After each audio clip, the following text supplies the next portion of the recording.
Villemure. OK, ça, c'est de la faute à notre recherchiste Maximile Sawyer. Parce qu'hier, il nous a dit... Maximile, bonjour, salut. Il nous a dit... on parle beaucoup, il me semble, du coût de la vie, de la crise du logement, de comment les gens n'arrivent pas. Et Maximile, il a plein d'imagination. Il s'est dit, on va renverser la patente. Oui, c'est vrai, tout ça, ce sont des réalités concrètes, objectives. Carrément, on se le dit. Là. Tous les indicateurs sont là pour nous le dire. Mais est-ce que ça se pourrait aussi, mettons, un petit peu, qu'on ait un peu rapport là-dedans? C'est-à-dire, est-ce qu'on dépense parfaitement notre argent? Est-ce qu'on est sans défaut? Tu sais, les gros forfaits cellulaires. Hein? Ah oui, toi, t'es fan de ça, c'est vrai. Je sens que je suis visée. Non, mais j'aimerais ça que ça coûte moins cher, mais des fois, on n'a pas le choix. Mais toi, t'as pas le choix. Certains, t'habites en France, mais mettons, tu sais, comme, je sais pas, là, les jeunes de 19-20 ans qui ont 75 gigs d'Internet, alors que t'as du Wi-Fi à la maison, qu'il y a du Wi-Fi partout où on se promène. Est-ce que c'est une dépense intelligente? Est-ce que tout le monde a les moyens de se payer une voiture neuve, de faire des paiements sur des voitures neuves? Tu sais, il y a des voitures usagées qui sont vraiment moins chères, qu'on peut faire réparer. Je donne pas de leçons à personne, là. L'Uber Eats. Hein, tu sais, on veut pas cuisiner, on commande du Uber Eats. Les mocha, latte, chicaboum boum à 13 mais piastres. Chez nous avec ça. Tu sais, si c'est ton plaisir de la vie puis que c'est ton moment où ça va être ta petite heure où tu vas décrocher puis tu vas te chercher ton café, on peut-tu laisser les gens dépenser leur argent aussi comme ils veulent? Je t'invite carrément à prendre des notes. Parce que là, on va parler avec quelqu'un. Prends des notes, sors ton calepin, sors ton crayon, parce qu'on va parler à Jean-Sébastien Pilote. Je veux mon petit mochaccino, là. Ah oui, puis j'ai l'impression que ça ne changera rien. L'entrevue qui va suivre, on va parler avec Jean-Sébastien Pilote, qui est auteur de la retraite à 40 ans. Donc lui, les dépenses comme ça, je pense qu'il s'en est passé. Bonjour, Jean-Sébastien Pilote. Bonjour à vous deux. Bonjour. Là, première question, est-ce que vous êtes encore à la retraite? Vous avez réussi votre objectif il y a quelques années, mais les années ont passé. Là, vous avez l'air d'être dans un bureau. Est-ce que c'est au travail ou c'est chez vous? Non, je suis chez moi depuis... j'ai pris ma retraite depuis 9 ans. Pour dire honnêtement, je suis plus heureux que jamais. Puis, ça serait très difficile pour moi de retourner dans le 9 à 5, dans ce qu'on appelle le rat race, métro, boulot, dodo. Vous avez pris votre retraite, donc, à l'âge de quoi? 40 ans? À 39 ans. 39 ans. 39 ans. Ça veut dire quoi, prendre sa retraite à 39 ans, concrètement? Ça veut dire qu'on s'assoit dans son salon puis on regarde la télé toute la journée. Non, c'est pas vrai. C'est un peu l'idée que les gens ont de moi. Mais en réalité, mes journées sont très occupées. Entre autres, je suis proche aidant. Ma belle-sœur qui est autiste, je m'occupe d'elle plusieurs jours par semaine. Je fais du bénévolat avec les entrepreneurs. On voyage au moins 4 mois par année. Je fais du jardinage, je fais beaucoup de sport. Alors, mon horaire est rempli, mais de choses qui me plaisent. Je participe aux projets qui me plaisent, selon mes valeurs, sans avoir besoin de générer des revenus. OK, je voulais qu'on vous parle aujourd'hui parce que vous, les trucs là, que j'ai nommés, vous les avez appliqués tous ou en partie. Pouvez-vous nous en donner? Est-ce que les trucs que j'ai donnés, c'est des bons trucs déjà en partant? Ben, c'est des très bons trucs. Puis pour revenir sur ce qu'Arima disait, ben, l'idée, c'est pas de sacrifier son plaisir, de sacrifier sa jeunesse, de couper son bonheur. C'est vraiment de couper dans ce qui est superflu. Puis à partir du moment qu'on fait un budget, qu'on documente nos dépenses, ben là, inévitablement, on voit des dépenses qui sont inutiles, souvent des abonnements. On sait, aux États-Unis, les ménages ont en moyenne 7 abonnements dont ils n'ont pas connaissance. Alors, souvent, c'est des 7, 10, 20 $ par mois. Mais comment c'est possible, ça? Comment c'est possible de ne pas savoir que tu es abonné à quoi? Non, oui, ça se peut. Ça se peut, ça m'est arrivé. Puis, Non, allez-y. Ça lag un peu. Mais la plupart des entreprises ont comme modèle d'affaires de justement pricer leurs produits, leurs services à un niveau qui passe sous le radar. Alors, on charge souvent des 15 $ par mois. Les gens s'abonnent puis oublient ça. Donc, étant donné que les gens n'ont pas de budget, ne suivent pas leurs dépenses, ben ces dépenses-là peuvent traîner longtemps dans le budget sans qu'ils en aient conscience. Mm-hmm. Et c'est ça. Comment vous avez réussi à arriver quand même à l'âge de 39 ans à être indépendant, là, c'est-à-dire d'on ne pas dépendre d'un job justement de 9 à 5? Comment vous êtes arrivé à prendre votre retraite à 39 ans? Ben, la clé, c'est justement ça, c'est de gérer les dépenses. On met beaucoup d'emphase sur les revenus. Si on va à la bibliothèque, la plupart des livres sont sur comment augmenter ses revenus. Mais pour moi, le nerf de la guerre, c'est vraiment de réduire les dépenses. C'est ce qui est le plus facile, en commençant par faire un budget, après ça, couper tout ce qui est superflu. Vous en parliez tantôt, l'auto, c'est le plus gros destructeur de richesse au Québec. Les gens dépensent une voiture neuve, maintenant, c'est environ 62 000 puis les gens dépensent environ 10 000 par année si on calcule la dépréciation, le coût de renonciation, les assurances, l'essence, etc. Alors, c'est un montant gigantesque dans le budget. Donc, comme vous disiez, c'est pas tout le monde qui a les moyens d'avoir une auto neuve. C'est un privilège, c'est pas un droit. Alors, dans mon cas, c'est ce que j'ai fait. J'ai coupé toutes les dépenses. La même chose pour la maison. Acheter une maison, c'est un privilège, c'est pas un droit. On peut se trouver un loyer qui est très, très acceptable, très décent pour un prix encore raisonnable. On part aux autres grandes villes du monde, ce qui fait en sorte qu'on peut épargner. C'est ce qu'on a fait. On a vécu à loyer pendant 12 ans. On a eu la discipline d'épargner la différence, de l'investir en bourse. Puis c'est ce qui nous a permis de payer notre condo cash. Puis après ça aussi, avec l'effet des intérêts composés, ben ce montant-là a grandi. On a épargné en moyenne 50 % de nos revenus nets à chaque paye. Dans mon cas, j'ai fait un salaire moyen de 55 000 sur l'ensemble de ma carrière. Attendez, là, on va juste revenir là-dessus parce que ça, c'est important. Donc, vous ne gagniez pas à l'époque là, des salaires de genre 200 000 par année et plus. Là. Vous étiez à 55 000 environ. Moi, pour ma part, j'ai fait 55 000 en moyenne sur 14 ans, sur les 14 ans de ma carrière. Mais j'ai quand même réussi à en épargner peut-être 40-50 % à chaque semaine, à chaque 2 semaines. Alors, l'idée, c'est vraiment de vivre frugalement. Moi, j'ai choisi de le faire comme... On le disait tantôt, c'est une question de choix. Moi, j'ai choisi de mettre mon argent sur des expériences. J'ai beaucoup voyagé. Même avant de prendre ma retraite, j'avais visité une quarantaine de pays. J'ai beaucoup sorti. Je suis allé au restaurant, mais j'ai jamais conduit une voiture neuve. J'ai jamais eu une maison trophée en banlieue. J'ai jamais porté de vêtements griffés.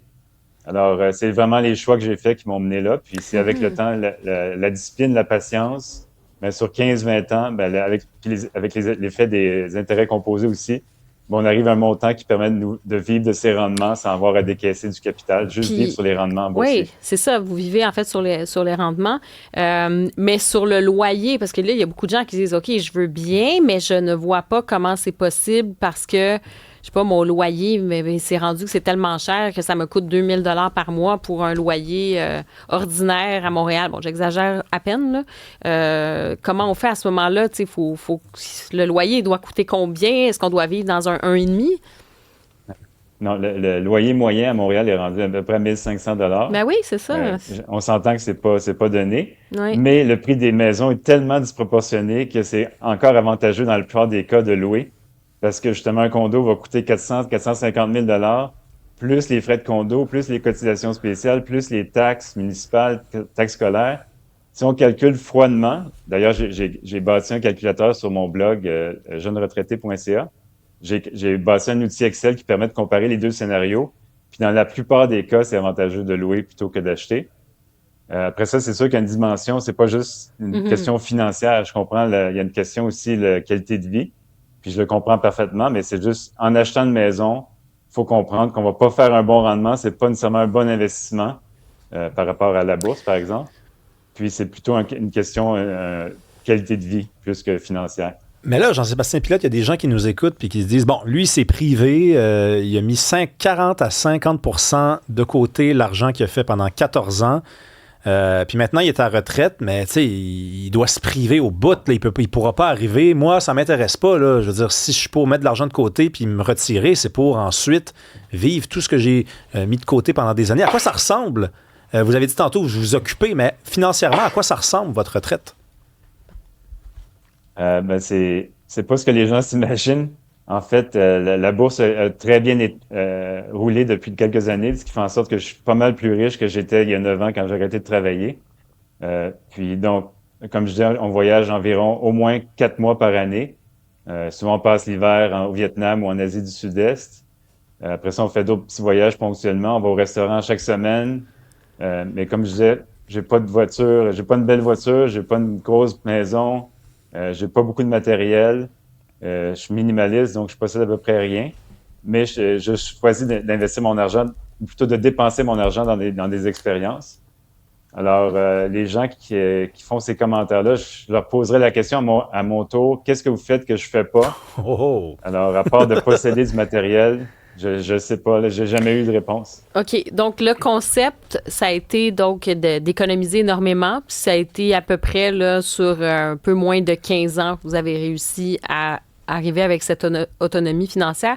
En même temps, est-ce qu'on se place dans une situation de vulnérabilité aussi si on met tout son argent en bourse? T'sais, là, vous dites, ouais, j'ai fait beaucoup d'argent, mais il y a des risques à ça aussi.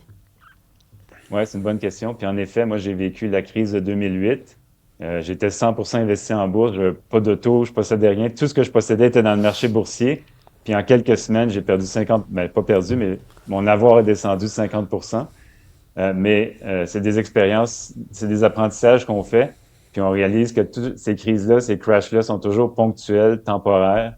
On a vécu la même chose aussi en mars 2020, au début de la pandémie. On a des gros crashs boursiers, mais à long terme, quand on est bien, on planifie bien ses finances, puis on prévoit justement ces fluctuations-là. Moi, j'ai prévu un coussin de liquidité justement pour passer à travers 4-5 ans de crise financière. Alors, en préparant bien ces événements-là, ben, c'est généralement pas un problème. C'est incroyable. Honnêtement, il y a des gens dans la messagerie qui prennent des notes. Il y en a qui disent « Je préfère ma vie ». Ça divise vraiment. Merci en tout cas d'être venu nous donner votre version, Karima. Jean-Sébastien Pilote, je le répète, auteur de La retraite à 40 ans. Très intéressant, oui. Karima, toi, t'es convaincu, là, j'ai vu, tu as pris plein de notes, tu as même écrit à ta gang là, pour leur dire que ce soir, on se commande pas rien, on se fait un riz blanc avec... allez-vous mettre du beurre au moins? Mais là, tu vas bien trop loin, là, voyons donc. Du beurre pour les grands soirs. Non, mais honnêtement, c'est convaincant dans la mesure où il nous explique quoi? Il nous dit... quand ça s'est terminé, ma carrière, moi, je veux dire, restaurant toutes les semaines, il y a plein de gens qui sont sur le marché du travail et qui ne se le permettent pas. Là. Voyager 4 mois par année, je veux dire, c'est même pas 1% de la population qui est capable de faire ça. Donc, ça semble être quelqu'un de très intelligent. Là. Quelqu'un qui a vraiment bien joué ses cartes. Oui, tout à fait. Puis, il y a un point quand même, c'est vrai, il a parlé de la notion de superflu. Il faut interroger cette notion-là. Par exemple, qu'est-ce qui est essentiel aujourd'hui? Qu'est-ce qui est superflu? Peut-être que pour lui, il y a des choses qui sont superflues. Pour d'autres, ça fait partie de leur quotidien puis ils ne pourraient pas s'en passer. Après, est-ce qu'on a besoin effectivement des vêtements de marque, de je sais pas combien de paires de chaussures? Je peux me questionner là-dessus. J'aime ça, les paires de chaussures. Ils sont commencés. Mais j'aime ça, les vêtements aussi. Tu te regarde, le truc, là, c'est que tu prends ton corps... Tu commences par en bas. Là, tu vois tes pieds. Puis là, la plupart des gens ne voient rien, ne voient pas de problème avec leurs pieds. Mais une femme comme toi, par exemple, quand tu regardes tes pieds comme ça, là, c'est combien? Je pense à il y a combien de zéros, là? Puis avec dollars à côté. Non, mais c'est vrai qu'il y a des affaires, tu sais, c'est niaiseux, là, mais aller faire ton manicure. Moi, je pense que tu m'as fait penser à mes pieds. J'ai pensé à mon pédicure, que là, c'est vrai, j'aimerais ça aller changer de couleur. Bon, mais il y a des petits plaisirs aussi. Ça fait partie, à un moment donné, je le sais, c'est la notion aussi de ce capitalisme, de faire rouler l'économie, parce que peut-être que quand je vais aller faire mes ongles, ben, la fille qui fait les ongles est contente que je vienne régulièrement parce que, tu sais, c'est ça, on fait rouler aussi l'économie, puis on est content d'aller au restaurant, puis aller prendre le café, puis le barista, il va se faire son café, puis ça fait c'est pour les autres, vivre. Dans le fond. Oui, je suis tellement altruiste. C'est pour les autres qui a fait ça. C'est convaincant. Êtes-vous convaincu? Non, mais n'empêche, je dis ça, puis comme tout le monde, j'ai pas d'argent comme ça extra à dépenser pour rien. Je veux dire, la vie, on sait pas de quoi elle est faite demain. Je mets de l'argent de côté, j'essaye. Il y a des périodes où ça va bien, il y a des périodes où c'est plus incertain. On est tous un peu dans ce bateau-là de se questionner. On pense à nos retraites un jour, on se dit, bon... avec l'endettement dans les gouvernements et tout ça, qu'est-ce qui va arriver pour nous? Il faut se mettre de l'argent de côté. Donc, on a quand même cette préoccupation-là. Donc, j'ai trouvé ça intéressant, cette idée de superflu, de m'interroger, effectivement, as-tu vraiment besoin de telle affaire décuplée? Là, tu sais, non, la réponse est non. Et ce que j'aime dans ce qu'il dit, c'est ce temps-là, en fait, c'est de libérer du temps pour faire des choses que t'aimes et cette indépendance. Peut-être qu'on arriverait beaucoup plus vite à une indépendance si on était un peu plus, c'est ça, un petit peu plus vigilant sur nos dépenses. Mais en même temps, je trouve cet aspect de frugalité extrême pendant un certain temps, c'est quand même compliqué. J'ai l'impression, on ne sachant pas justement combien de temps on a dans la vie, combien de temps on va vivre en santé. J'aime penser qu'on peut avoir aussi du plaisir puis en profiter pendant qu'on est en santé, qu'on est en forme, puis que c'est agréable, tu sais. Tu sais, moi, j'ai 32 ans, là, des fois, je regarde la bourse, puis c'est pas une bonne journée, puis je fais « Oh, quelle mauvaise journée aujourd'hui. Imagine ce que Jean-Sébastien Pilote ressent quand il y a une mauvaise journée à la bourse. C'est parce que lui, si c'est 2, 3, 4 semaines, 1 mois de mauvaise bourse, il doit sérieusement commencer à se demander s'il ne retourne pas travailler. Là. Ben, c'est ça l'affaire. Là. Le niveau d'anxiété qui doit s'emparer de lui. Bon. Oui, puis après ça, il y a ce que t'aimes faire dans la vie, tu sais, être à la retraite. Moi, demain matin, j'ai envie de continuer à travailler, mais il faut que ce soit du plaisir, que t'aimes ce que tu fais. Tu sais, il y a ça aussi, là, cette notion-là. Tu sais, c'est pas genre, je vais travailler pendant 3 ans, puis là, après ça, je vais me tourner les pouces, là. Non, mais la vie peut s'arrêter tout de suite. Ça, c'est ça qui... Moi, ça a changé ma vie. Pas tout de suite, là, OK? Ben non, idéalement, non, mais elle peut s'arrêter tout de suite. Fait qu'il faut vraiment profiter.